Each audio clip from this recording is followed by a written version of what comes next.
Have you ever had a time where you had a story in your head that just wasn't true? That maybe you told yourself something that later on you found out, oh, that wasn't the fact.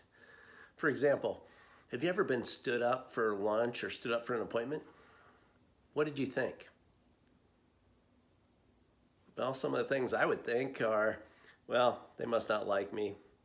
They had something that was more important. I'm not important enough that they would show up to see me for lunch.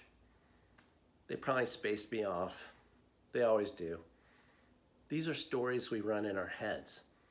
But what may have really happened is I forgot to put it in my calendar, is what the person might say that missed the appointment.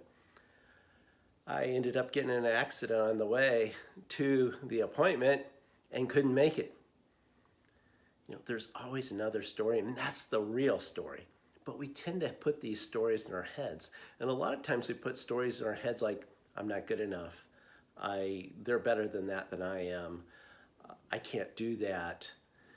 These are stories that we put in our own heads that aren't necessarily true.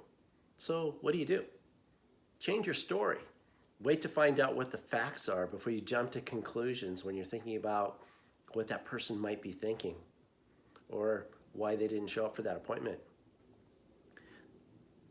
We need to make sure that we have the story right and be careful of what you put in your head and the story that you tell yourself. Because many times I've found, and you probably found too, that story is not the right story.